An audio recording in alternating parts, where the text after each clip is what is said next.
आ गई तुम राधा। आओ बैठो। तुम घर पर नहीं थी तो मैंने सोचा कि खाने के लिए नाश्ता बना देता हूँ। ए जी, पानी लाने में बहुत मुसीबतों का सामना करना पड़ता है मुझे। पहाड़ी चढ़ना कोई आसान बात है क्या? एक मटके के पानी में तो कुछ भी नहीं हो पाता। दिन में 4 चक्कर लग जाते हैं मेरे। पैरों में मेरे बहुत दर्द हो रहा है। मैं जानता हूँ भाग्यवान, मैं जल्दी ही कुछ करूँगा। लेकिन आप क्या करेंगे? इतने सालों से तो यही सुनते आ रही हूँ। आपके पिताजी ने पहाड़ी वाली झोपड़ी आपके नाम की और अपने लाडले बड़े बेटे के नाम पर गांव की हवेली। भला ये कैसा न्याय हुआ? राधा, इसमें भी पिताजी मेरा कुछ भला ही चाहते होंगे। जल्दी थोड़े पैसे हाथ लगेंगे तो गांव में एक घर ले लूंगा। तुम ये सब छोड़ो, चलो नाश्ता कर लो। किशन और राधा पहाड़ी पर कच्चे घर में रहा करते थे। वो पहाड़ी सबसे ऊंची पहाड़ी थी।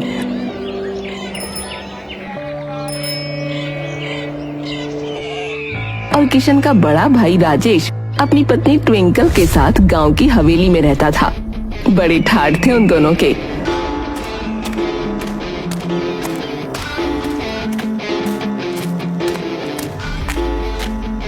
हाँ भाई ट्विंकल, अरे मैंने तुम्हें रखने के लिए कुछ पैसे दिए थे, जरा लेकर आना, मुंशी जी को देना है। अभी लाती हूँ। ट्विंकल पैसे लेकर आई।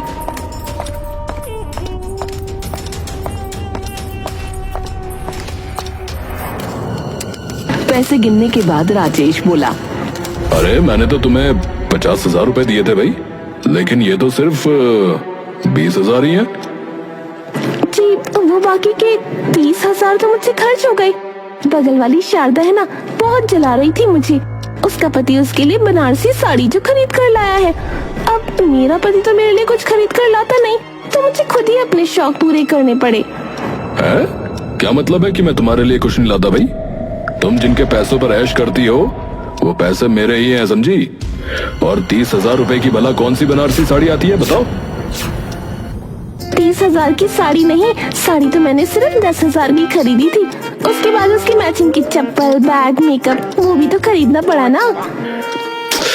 तुम्हारी इन्हीं हरकतों की वजह से ना हम किसी दिन रोड पर आ जाएंगे, बता रहा हूँ। पता नहीं अगर पिताजी ने मुझे वो पहाड़ी वाली झोपड़पट्टी दी होती तो न जाने तुम कैसे रहती। ये कैसी बातें कर रहे हैं आप? वो तो आपके उस मनहूस भाई के नाम हुई है ना। बहुत मेहनत लगी थी तुम्हारे पिता से उन कागजों पर साइन करवाने में। बहुत सारी साजिश की थी मैंने, तब जाकर तुम्हारा वो महान छोटा भाई तुम्हारे पिता की नजरों में बुरा बना। उसे वहाँ भेजने में भी मेरा हाथ था, ये मत भूलो। वरना मेरा जो होता सो होता, उससे पहले तो ये हवेली तुम्हारे भाई के नाम होती और वो पहाड़ी वाला कच्चा घर आपके नाम होता।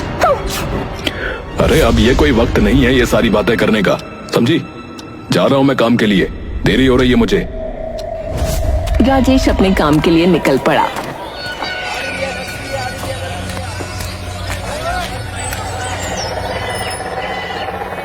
वहीं दूसरी तरफ छोटा भाई किशन, वो रोजाना पहाड़ी से नीचे उतरकर गांव के अंदर मजदूरी किया करता था।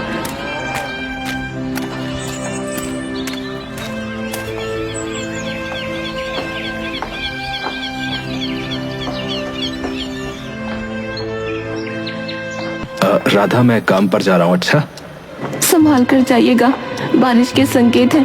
मिट्टी फिसलने वाली हो जाती है गीली होने के बाद। आराम से आना। किशन अपने काम पर निकल पड़ा।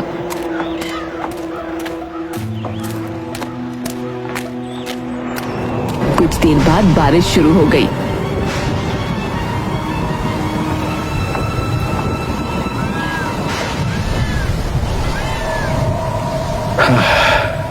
आसमान इतना काला है, लगता नहीं है कि आज बारिश रुक पाएगी। अपनी मेहनत मजदूरी करके किशन भीगता हुआ घर लौट रहा था।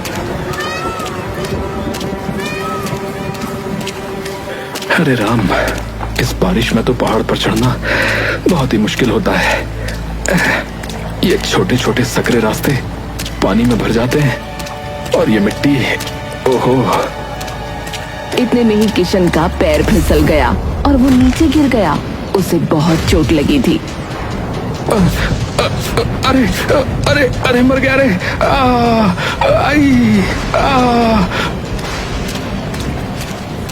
जैसे तैसे वो अपने घर पहुंचा तो उसने देखा कि उसकी पत्नी मोमबत्ती के उजाले में उस कच्चे घर के अंदर से पानी बाहर निकाल रही थी। आप आ गए, देखिए ना, लाइट भी चली गई। बारिश सुबह से हो रही है, हमारे इस कच्चे घर में पानी भर गया है। हाँ, अभी हाथ मुंह धोकर आता हूँ, फिर तुम्हारी मदद करता हूँ। आप ज्यादा थक गए हैं क्या? आपकी आवाज इतनी भारी हो रही है। नहीं, बस वो आते हुए जरा पैर फिसल गया तो पहाड़ी से नीचे जा पहुंचा। एक पेड़ में अटक गया था तो मैं बच गया भाई। हे भगवान, कितना बड़ा अनर्थ होने से बचा है आज। आपको ज्यादा तो लगी नहीं ना? दिखाइए ना मुझे। चिंता की बात नहीं है, मैं बिल्कुल ठीक हूँ। अभी इस घर से पानी बाहर निकालना ज्यादा जरूरी है, वरना हम सोएंगे कैसे। दोनों पति पत्नी पूरी रात अपने घर से पानी ही निकालते रह गए और सुबह हो गई।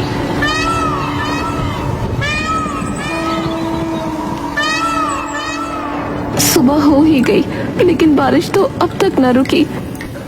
भाग्यवान, थोड़ी देर में सोने जा रहा हूँ। 1 घंटे बाद मुझे फिर काम पर भी जाना है। सब कुछ तो गीला हुआ पड़ा है यहाँ पर। उनके घर में लोहे का एक बक्सा था। किशन उस बक्से के ऊपर जाकर सो गया। उनके कच्चे घर की छत टपक रही थी। पानी सीधे घर के अंदर आ रहा था।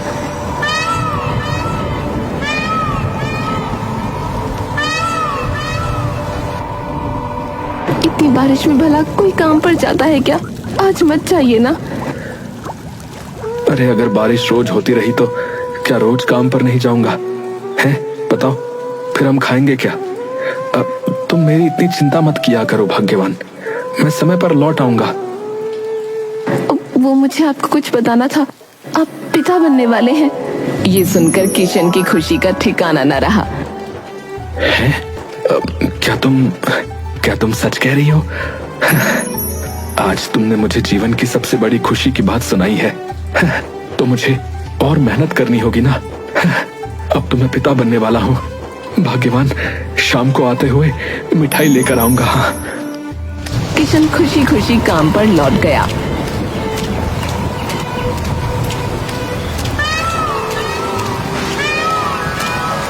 ऐसे ही कुछ दिन बीत गए।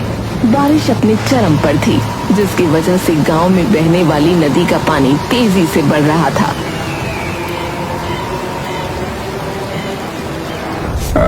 नदी की लहरें जो हैं काफी तेज हो गई हैं भाई, खूब ऊंची उठने लगी हैं।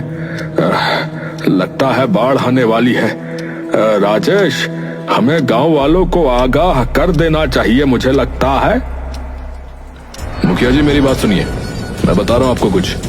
पिछले कई सालों से इस गांव में बाढ़ का नामो निशान नहीं है, और इतनी सी बारिश से जो है आप डरिए मत, ये तो कभी भी रुक जाएगी। लेकिन आप उस बारे में सोचिए, इस गांव में खूब कारोबार फैला हुआ है मेरा और आपका भी, समझ गए? अगर गांव वालों को बाढ़ की खबर दे दी ना तो वो डर कर जो है यहाँ से चले जाएंगे, समझे? और हमारा काम ठप हो जाएगा। और अगर बाढ़ आ गई तब तो सब कुछ नष्ट हो जाएगा। अरे तो वही तो कह रहा हूं मैं, बाढ़ नहीं आएगी, लेकिन बाढ़ की खबर से जरूर सब कुछ नष्ट हो जाएगा, समझे आप? और अगर बाढ़ आती भी है तब तक तो काम चलते रहने दीजिए। अगर बाढ़ आई भी तो आपका और मेरा घर तो सुरक्षित जगह पर है। 5 मंजिले घर बना हुआ है आपका, और मेरी हवेली भी कुछ कम नहीं। बाढ़ आएगी तो छत पर जाके खड़े हो जाएंगे।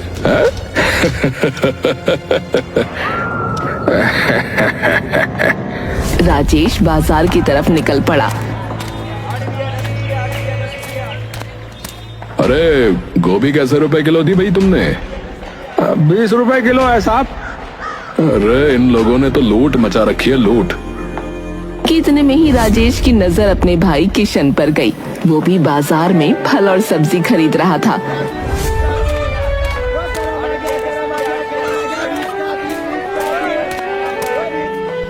अरे भैया, मैं आपके घर ही आने वाला था। अच्छा हुआ आप मुझे बाजार में ही मिल गए।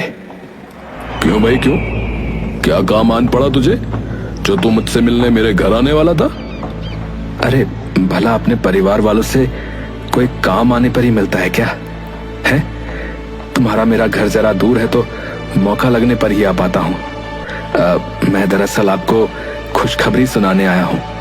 राधा जो है वो माँ बनने वाली है। अगर आप और भाभी राधा से मिलने आते तो उसे अच्छा लगता। बधाई हो भाई, बधाई हो। पर जो है मैं तुमसे मिलने नहीं आ पाऊंगा, तो इस बात की मैं गारंटी नहीं लेता क्योंकि मैं बिजी रहता हूँ। ये लीजिए साहब आपकी 1 किलो गोभी। हाँ ये लो पैसे। अच्छा किशन, मैं चलता हूँ। राजेश वहाँ से चला गया।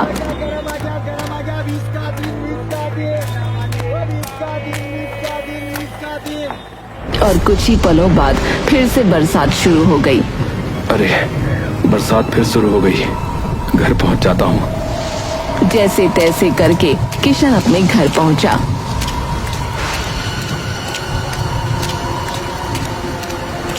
आप आ गए। हमने मिट्टी से हमारे इस कच्चे मकान को कम से कम थोड़ा तो ऊंचा कर दिया ताकि पानी अंदर ना जाए, लेकिन कीड़े मकोड़े तो अभी भी नहीं रुक रहे। भाग्यवान, मैं तुमसे वादा करता हूँ हमारा आने वाला बच्चा इस घर में नहीं आएगा। उससे पहले ही मैं गांव में एक घर ले लूंगा। मैंने कुछ लोगों से बात की है, वो हमारी सहायता करेंगे।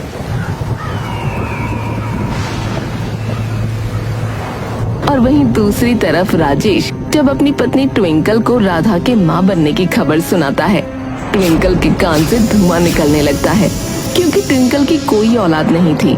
डॉक्टर ने कह दिया था कि वो कभी माँ नहीं बन सकती। तो क्या ये सब सुन के आपके मन में प्यारे भाई के लिए प्यार उमड़ पड़ा? कल तक तो बस वही था, अब उसका बेटा भी आ जाएगा नाक में दम करने के लिए। अरे तो तुम इतनी चिंता क्यों कर रही हो भाग्यवान?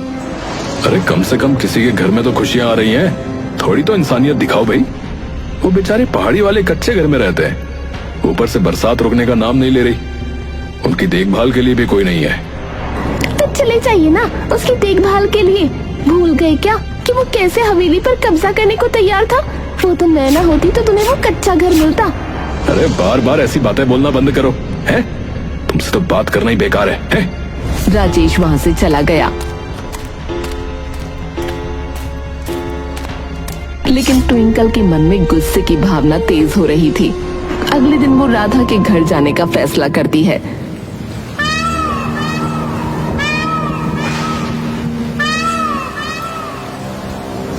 ट्विंकल को अपने दरवाजे पर देखकर राधा खुशी से भूली नहीं समाई। दीदी आप यहाँ आइए, आइए अंदर आइए। कैसे आना हुआ दीदी?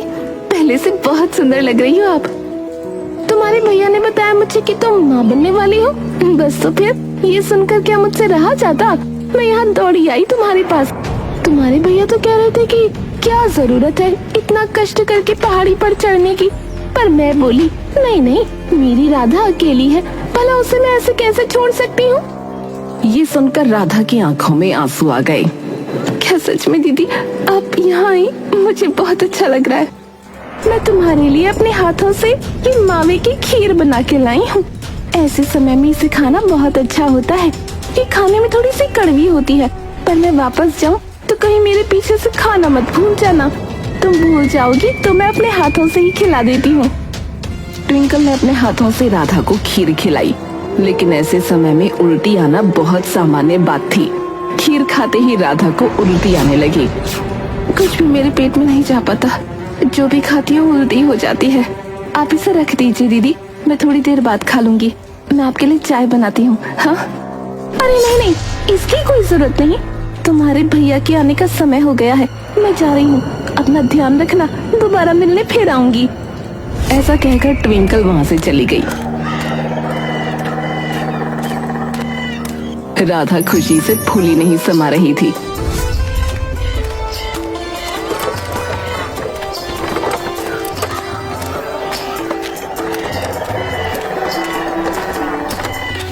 किशन जब घर पहुंचा तो उसने देखा राधा खुशी से झूम रही है। अरे क्या बात है, आज तुम बहुत ज्यादा खुश लग रही हो। तुम्हें बताऊंगी ना तो तुम भी खुशी से झूमने लगोगे। दीदी आई थी हमसे मिलने के लिए और खीर भी देकर गई हैं ताकि मेरा बच्चा स्वस्थ रहे। हैं? खीर? कौन सी खीर भाई, कैसी खीर? कहीं तुमने वो खाई तो नहीं ना? लाओ मुझे दिखाओ जरा। राधा किशन को खीर दिखाती है किशन फौरन बाहर गया।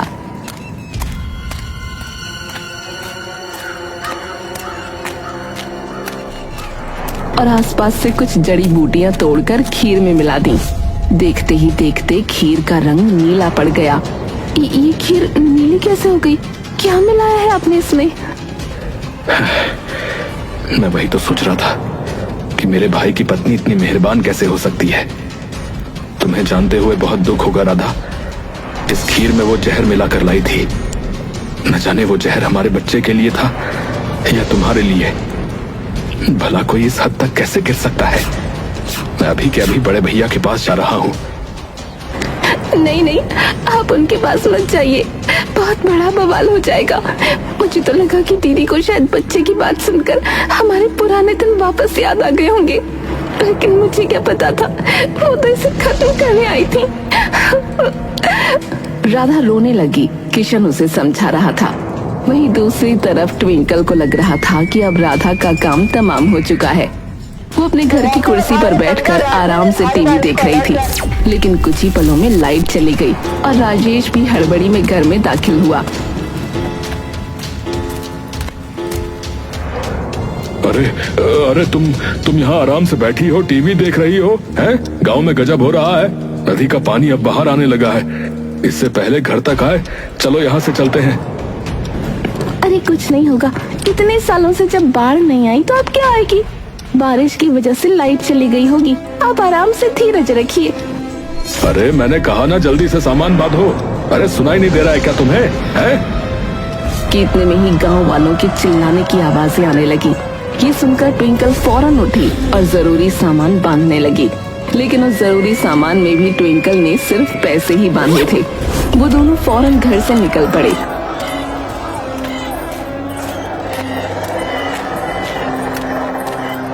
उन्होंने देखा कि पानी धीरे धीरे उनकी तरफ बढ़ रहा है और कुछ ही पलों में बाढ़ ने पूरे गांव में तबाही मचा दी। पहले पानी ने लोगों के घरों को तबाह किया, उसके बाद लोग पानी के बहाव में बहने लगे। हे भगवान, रक्षा करो, मुझे आज नहीं मरना।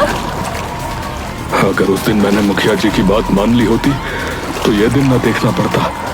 उन्होंने तो पहले ही कह दिया था कि बाढ़ आने के संकेत हैं। मैंने ही गांव वालों को भी बताने से मना कर दिया था। आज देखो मैं भी इनके साथ ही बह रहा हूँ। अब तो भगवान ही कोई मदद कर सकता है। अरे वो दोनों एक पेड़ को पकड़कर पानी का सामना कर रहे थे। जब गांव में बाढ़ आने की खबर किशन और राधा को लगी,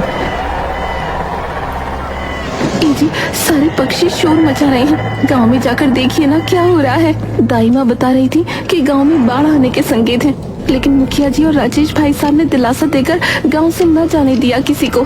देखिए ना जरा, कहीं कोई अनहोनी तो नहीं हो रही। भाग्यवान, मैं उनकी मदद करने बिल्कुल नहीं जाऊंगा। मेरा इस दुनिया में तुम्हारे अलावा कोई भी नहीं है। भूल गई कि कैसे तुम्हारे बच्चे को और तुम्हें उन्होंने मारने की कोशिश की थी।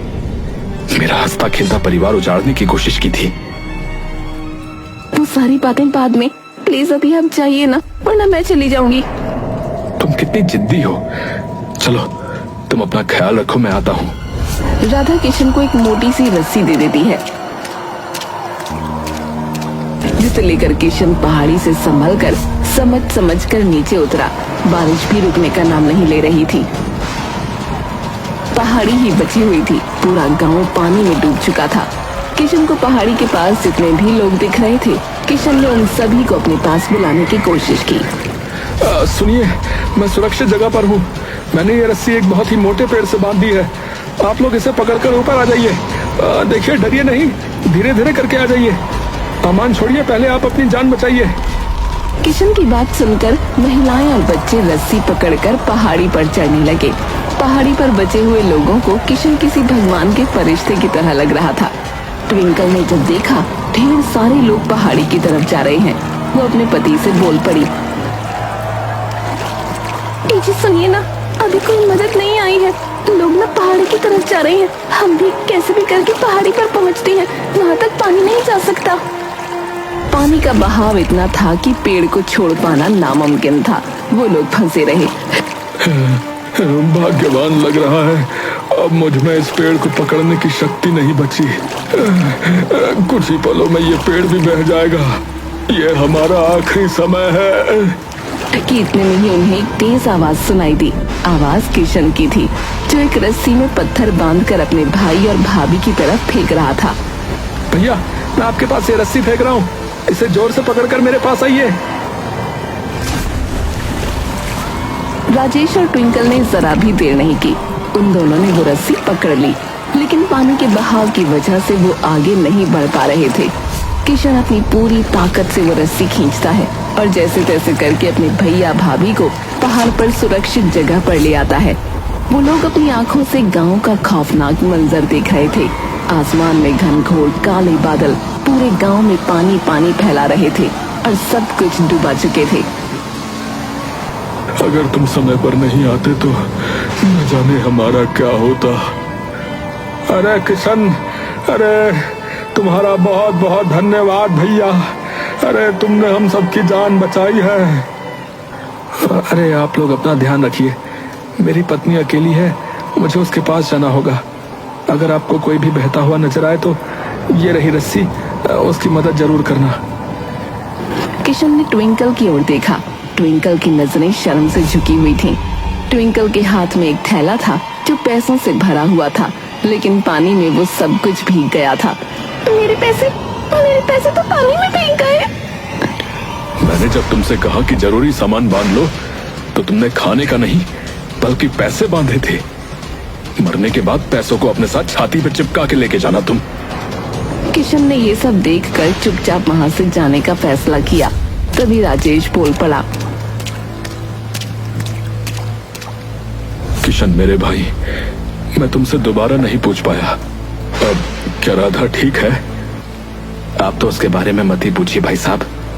वो इतनी अच्छी है कि आपके वो सब करने के बाद भी उसने मुझे आपकी मदद के लिए यहाँ भेजा। समझ रहे हैं आप? मैं कुछ समझा नहीं। नहीं समझे आप? पूछिए अपनी पत्नी से कि उन्होंने खीर में जहर क्यों मिलाया था। क्या वो मेरी पत्नी को मारना चाहती थी? पहले ही हम बहुत कष्ट में जी रहे हैं, क्या थोड़ी सी खुशियां आप लोगों से देखी नहीं जा रही? मुझे आप लोगों से कोई बात नहीं करनी। आप लोग यहाँ सुरक्षित बच गए हैं, मेरा काम पूरा हो गया है, अब मैं जा रहा हूं। ये बोलकर अब किशन अपने घर लौट पड़ा। ये क्या सुन रहा हूं मैं? क्या सुन रहा हूं मैं? ये है एक औरत होकर दूसरी औरत के साथ भला तुम ऐसे कैसे कर सकती हो भाई? शर्म आनी चाहिए तुम्हें। न जाने किस घड़ी में मैंने तुमसे शादी की थी। आज मेरे देवता जैसे भाई ने मेरी जान बचाई है। वो अपनी पत्नी को उस हाल में छोड़कर सिर्फ मेरे लिए यहाँ अपनी जान दांव पर लगाने आया था। हे भगवान, इतने सालों से मैं क्या करता रहा। मैं जा रहा हूँ उसके पास। मुझे भी अपने साथ ले चलिए ना। राधा के पैरों में गिरकर मुझे उससे माफी मांगनी है। स्वार्थ में मैं इतनी अंधी हो गई कि मुझे उसके होने वाले बच्चों की खुशियाँ भी नजर नहीं आई। ट्विंकल अपने पति के सामने बहुत रोई और गिड़गिड़ाई, जिसके बाद वो दोनों पहाड़ी वाले कच्चे घर पर जा पहुंचे।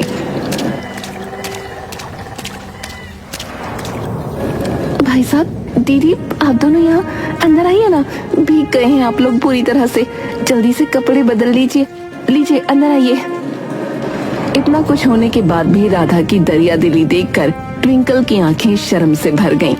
राधा, तुम बहुत अच्छी है। 7 जन्म में भी मैं तेरे जैसी न बन पाऊंगी। मुझे माफ कर दे। अपनी दीदी को माफ कर देगी ना तू? कैसी बातें कर रही हैं आप? किस बात की माफी मांग रही हैं आप दीदी? मैं तो बिल्कुल सही सलामत हूँ। ये सुनकर ट्विंकल राधा के पैरों में गिर गई। खुद पर बहुत शर्म आ रही है मुझे, पर आज के बाद ऐसा कभी नहीं होगा। मैं तेरी बहुत देखभाल करूंगी। ये बच्चा सिर्फ तेरा नहीं, मेरा भी है। मेरे भाई, तुम इतने कष्ट में यहाँ जी रहे थे और मैं नालायक वहां हवेली में। मैंने कभी तुम्हारे दुखों की तरफ देखा भी नहीं मेरे भाई। न यहाँ पर बिजली है, न कोई सुविधा है। चलो चलो, आज से तुम मेरे साथ हवेली में रहोगे। चलो। किस हवेली की बातें कर रहे हो भैया आप? वो हवेली, अब तक तो बाढ़ में उस हवेली की ईंटें तक बह गई होंगी।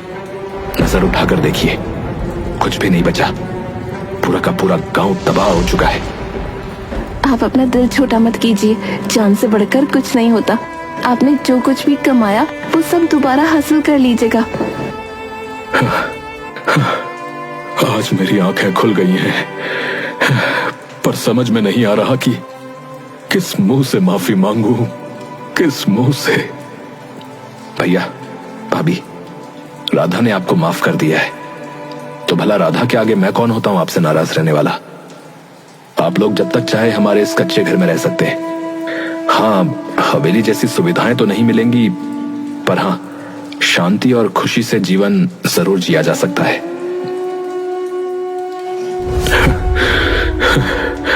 पूरी जिंदगी मैं तुझसे बस नफरत ही करता रहा रे। लेकिन तू तो देवता है, देवता। हम सब मिलकर इस छोटे से घर में रहेंगे और धीरे धीरे इस घर को बहुत सुंदर बनाएंगे। लेकिन उससे पहले पहाड़ी के रास्ते को ठीक करना होगा। वो मिट्टी का कच्चा रास्ता पत्थरों से भरना होगा। मैं कितनी जिद किया करती थी कि गांव में घर लेते हैं, लेकिन देखिए ना, हमारा पूरा परिवार तो हमारे इस छोटे से गरीब के कच्चे घर में रहने आ गया। अब ये घर स्वर्ग से कम नहीं, और उनके जीवन में खुशियां पहले की तरह लौट आई।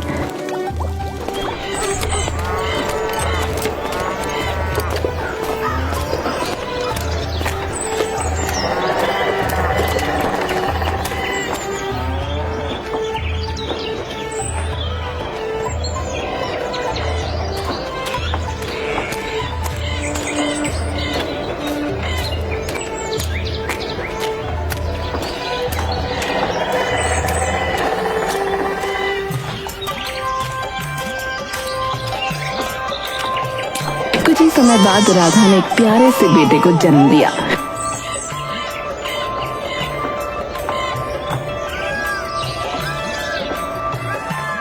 जिसे ट्विंकल अपने सीने से लगाकर रखती थी। वो कहते हैं ना, अंत भला तो सब भला।